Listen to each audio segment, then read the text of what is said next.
Bonjour à tous, dans cette vidéo je vais donner mon 15 de France type et mon capitaine pour la tournée de novembre 2021. En bonus, je communiquerai ma ligne de 3/4 de rêve, prometteuse, joueuse et 100% French Flair. Avant cela, n'oubliez pas de vous abonner si vous aimez la chaîne et de cliquer sur la cloche pour ne rien rater des prochains contenus. Si vous souhaitez soutenir la chaîne, vous pouvez donner sur Utip et Tipeee. Les liens sont dans la description de la vidéo et vous aurez accès à des bonus statistiques.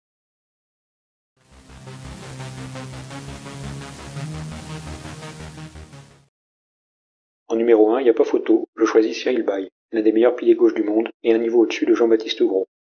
Solide en mêlée, puissant et très mobile, Baille est le taulier du poste. Gros conserve son statut de remplaçant toujours à la hauteur. Au talon, même si Gaëtan Barlow est hyper actif sur le terrain, propre sur les fondamentaux et avance dans les duels, Julien Marchand est mon talonneur préféré. Il a en plus une grande capacité à gratter des ballons dans les rucks, joue dans le même club que Cyril Baille, et a déjà une très belle expérience du haut niveau à seulement 26 ans. Récompensant sa bonne tournée en Australie, je mets Barlow plutôt que Movaka sur le banc. En numéro 3, Awas absent, je choisis Demba Bamba. Le Lyonnais, plus joueur et mobile, a plus l'étoffe d'un titulaire que Winnie Antonio, plus fort en impact player sur une durée courte. Ce dernier récemment forfait, donc Patine aura tout approuvé en bleu, et à ma préférence par rapport à Aldeguerri, trop souvent dans le dur en mêlée au niveau international. En deuxième ligne, la paire habituelle Leroux-Villemc est très complémentaire. Le Racingman est coureur, aérien et infatigable au plaquage. Quant à Villemc, sa puissance épuise les avants adverses et consolide l'axe droit de la mêlée tricolore. Néanmoins, Leroux peine à se remettre de son tympan percé, et Villemc n'a été titulaire qu'une seule fois en 8 matchs avec Montpellier. Dès lors, je mise sur une paire au profil similaire, avec les deux Lyonnais Guérassi et Taofi Fennois, alignés 3 fois en club, et lors du premier test Australie-France. Guérassi est devenu un cadre de Lyon, et Taofi Fennois a pris une autre dimension en bleu depuis 1 an.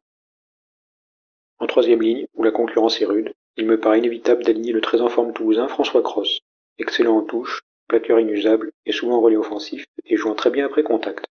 En 8, je préfère Grégory Aldrit à Anthony Jolon. Le Rochelet a ses repères en bleu, et son activité sur le terrain est légèrement plus importante que celle du Toulousain.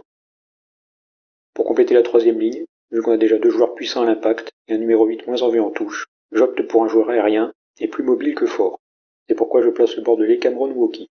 Anthony Jolon est parfait en remplaçant, car polyvalent 7-8, ayant un profil d'impact player expérimenté. En 9, pas de débat, Dupont est stratosphérique depuis 2 ans. Vif, toujours au soutien, dynamiseur du jeu, et fort mentalement alors qu'il est ciblé par tous ses adversaires, tout simplement le meilleur demi-de-mêlée mondial actuellement. Couillou a un peu le même profil, est un peu moins précis et décisif que le Toulousain. C'est en tout cas une doublure bien plus prometteuse que Baptiste Serin. En 10, on n'a pas fini de parler de la dualité Jalibert-Tamac, 2 jeunes joueurs en grande forme. Pas mal d'essais à leur actif, mais je choisis le Bordelais, actuel meilleur réalisateur du top 14, et qui fait plus de différence en attaquant la ligne. Jalibert a aussi pour lui de buter régulièrement et efficacement, là où Tamac laisse le plus souvent cette responsabilité à Thomas Ramos à Toulouse. Mettre Jalibert titulaire en 10, c'est aussi aller dans la continuité du dernier tournoi, où il avait brillé en étant directement à l'origine de nombreux essais. Au centre, le récent forfait du facteur X Virimi Vakatawa, ajouté à celui de l'excellent Arthur Vincent, laisse le poste orphelin de 2 profils très physiques. Pour les suppléer, il me semble donc nécessaire de miser sur le solide Jonathan Danty, qui aura là l'occasion de confirmer son excellente tournée en Australie, tant en puissance et en grattage dans les rucks. À ses côtés, 3 top joueurs sont en balance, Ficou, Tamac et Penaud. Le poste d'ailier est en manque de Gamavillière et Teddy Thomas, régulièrement aligné sous l'air Galtier et actuellement blessé. Y aligner Ficou, centre qui a fait ses preuves à ce poste au haut niveau, et le serial marqueur Penaud est indispensable, d'autant que les autres prétendants sont soit des revenants, comme Ratez et Moefana, soit des novices comme Lebel et Taofi Fennois. Ainsi, mon numéro 13 est Romain Tamac, aligné à ce poste en bleu pour la dernière fois avec Wesley Fofana, en février 2019 face au Pays de Galles, dans le tournoi Destination. Le Toulousain, plus joueur et filiforme que Danty, constituera une paire complémentaire avec ce dernier, tout en ajoutant une option supplémentaire dans le jeu au pied. À l'arrière, si j'adore les profils très joueurs de Ramos, Buros et Jaminet, le haut niveau international réclame d'être impeccable sur le jeu au pied et les ballons hauts. Dans ces 2 secteurs, Brice Dulin est supérieur aux 3 autres. C'est pour moi l'arrière français le plus complet.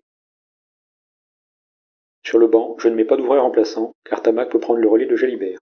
Dans ce cas, un profil proche de Tamac au centre est requis. Je choisis donc Moefana, très bon à Bordeaux. Polyvalent centre ailier, comme Ficou, les 2 peuvent intervertir leur poste en fonction de la stratégie du moment. En 23e homme, il faut un joueur capable d'évoluer à l'arrière en cas de blessure de Brice Dulin. Le choix est complexe entre Ramos qui marche sur l'eau à Toulouse, mais qu'on a peu vu en bleu jusqu'ici, et Jaminet qui a fait forte impression en Australie, mais souffre avec son club de Perpignan.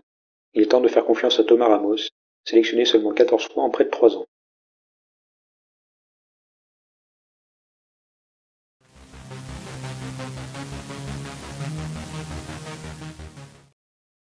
Galtier choisit Dupont comme capitaine en lieu et place de Charles Olivon blessé.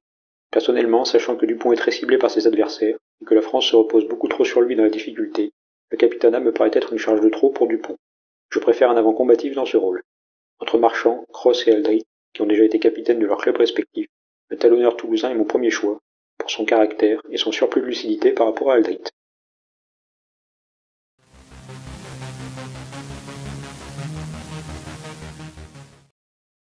En bonus donc, je me suis laissé aller à créer ma ligne de 3/4 de rêve, 100% French Flair, avec la même charnière que mon 15 type, à savoir Dupont et Jalibert.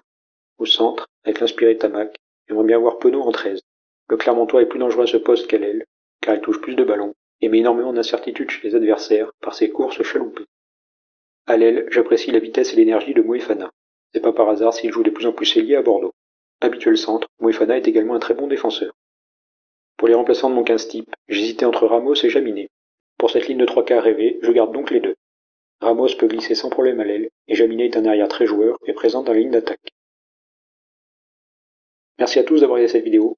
Donnez-moi vos 15 types, votre capitaine et votre ligne de 3/4 de rêve pour cette tournée dans la rubrique commentaires. Mettez aussi un petit pouce bleu si cette vidéo vous a plu. On se retrouve la semaine prochaine avec le débrief de France-Argentine. À bientôt!